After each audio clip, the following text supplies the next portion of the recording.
But we created Rêve Estates to kind of check all five boxes. So, number one, it's going to be safety of capital. The last thing anybody wants to do is invest their money and then lose it. That is beyond terrible.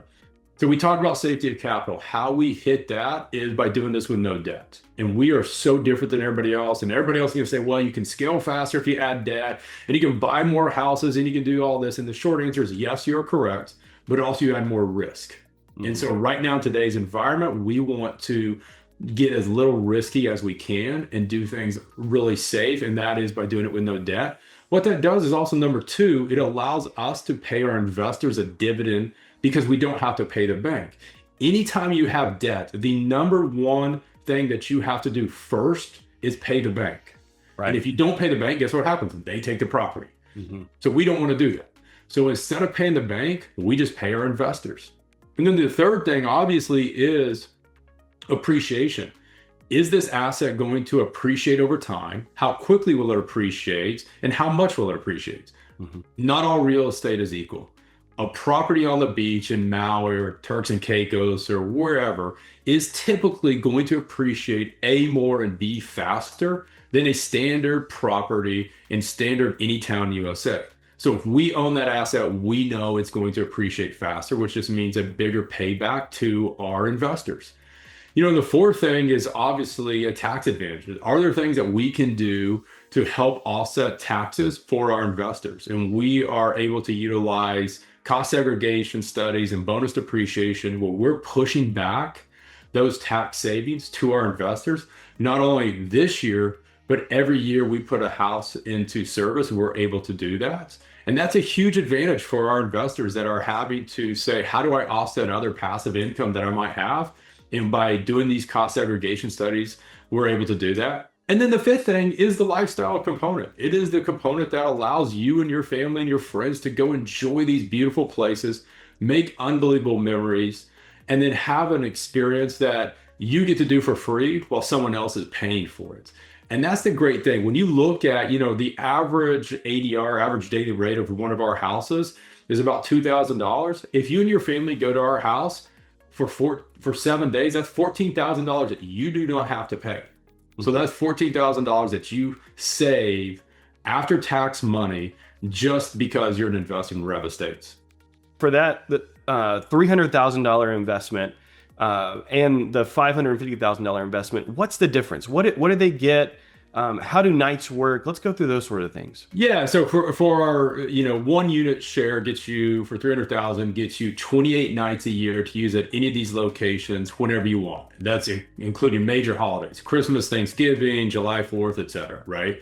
Because again, we don't have debt. What that allows us to do is give those prime nights to our investors first, and then fill the gaps in with just paying customers through Airbnb, VRBO, et cetera. The $550,000 level investor gets 60 nights. They also get some other perks that we give along with that. They get some bonus nights. Bonus nights are anytime that you see the house is empty within 30 days of travel, you can go stay at the house and not use any of your allotted nights. Our theory is that if the house is empty within 30 days of travel, the odds of it getting booked is relatively slim. We'd rather you, our investor, go stay at that house than the house sit empty. So we give some bonus nights associated with that. And, at the end of the day, it's one of those things that if you don't use the houses, you're still getting a dividend back, because that is when we're renting that open time back to people on the OTAs, online travel agencies like Airbnb, VRBO, and then paying back a dividend. Okay, so let's just say, just for the simple math, for the $300,000 investor, what are they expecting to look at for the whole period, and what sort of long-term payback are you looking for on the dividend side?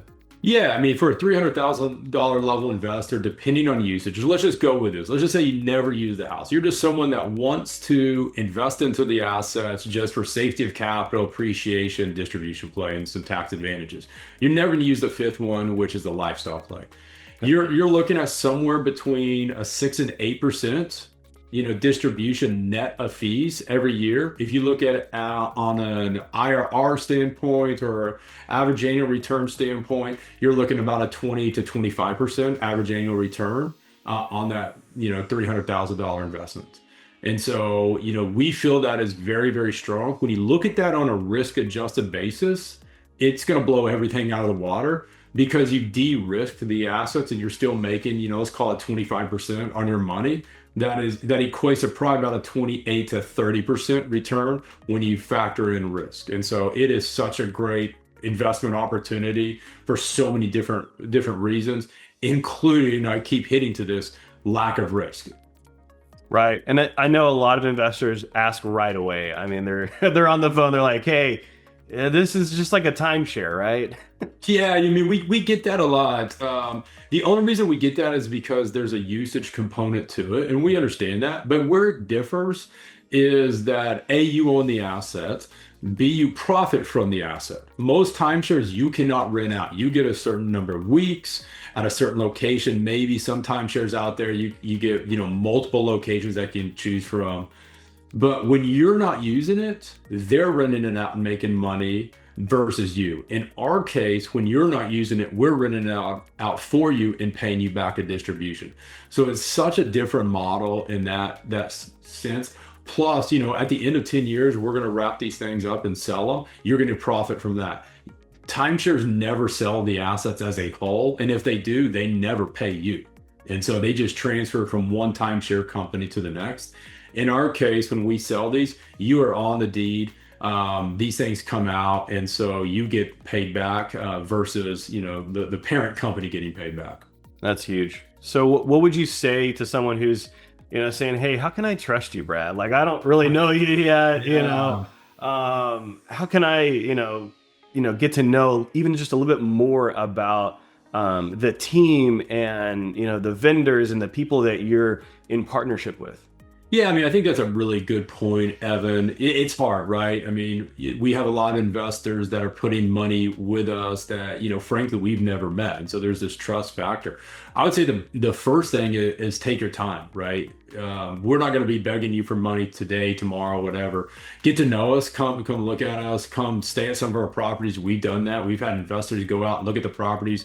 We've shown them deeds. The other thing, we are regulated by the SEC. We're a 506D regulated fund. So we're governed by Securities and Exchange Commission. We have to adhere to their rules. And, to me, that's a little bit of level of safety just because I don't want to go to jail for some sort of fraudulent stuff. That sounds miserable.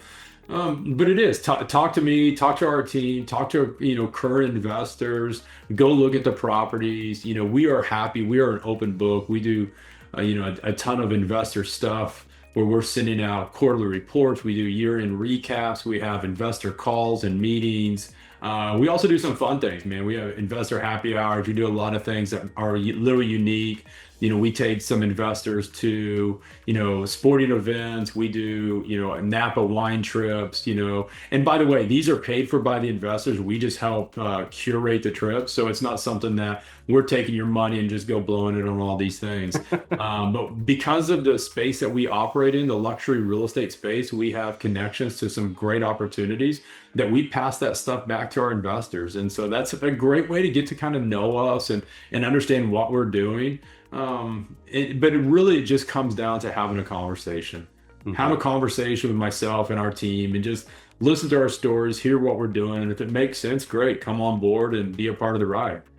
Right. And usually a lot of that comes down to just feeling that pressure of like, oh, there's some, huge wall that I can't break through. I can't get around. And I think, you and the team are really designed in order to say, hey, come and see. Yeah, for sure. We're an open book. For sure. I mean, if you want to come to our properties, if you want to meet up, I mean, we're happy to do that. We're happy to have this conversation because, to be honest with you, we're not accepting every investor. A, you have to be an accredited investor, but B, you have to meet our criteria. And so it's things that we are very particular about who we let in because you're going to be utilizing these assets. And so we want to make sure that you're going to be a good steward of them. You're going to take care of them. You're going to treat it like your personal house. And so it's something that, as much as they're screening us, we're also screening them. We want to make sure they're a good ambassador of Rêve Estates, and they follow our dream and our vision of being a part of high-end luxury homes that you take care of over the long term. And so it's just something that we want to spend a lot of time, courting and dating, to use that analogy, before we get married. We're not just asking you to give us money on day one. And in all reality, if you said you had money to give us on day one, we'd probably tell you to hold off, because we want to get to know you just as much as you want to get to know us. Hello, I'm Jake Brownlow. I'm one of the investors, along with my wife, Ashley, in Rêve Estates. We've been a part of Rêve Estates for about a year and a half now, and had the opportunity to spend time at two of the properties, one in Costa Rica, which is an amazing property. But this weekend, we're here in Scottsdale, Arizona, and we're able to partake in this luxury home. This home sleeps 20 individuals, has 5 master bedrooms. You can see the pool back here, jacuzzi spa. It also has an outdoor kitchen area, along with a basketball court, pickleball court, and an area for kids to play in, outdoor seating for eating, along with an outdoor grill area. And being part of Rêve Estates allows my wife and myself, along with our family and along with our friends, to come and enjoy this spectacular home and the other homes that we have as well. And it's an investment that we were able to partake in, but the luxury and the benefit that we're receiving is tenfold of what we've contributed. So if you're thinking about being a part of Rêve Estates and want to talk to someone, come see me or talk to any of the other investors in these homes, and you'll really enjoy it, and it'll be life changing experiences.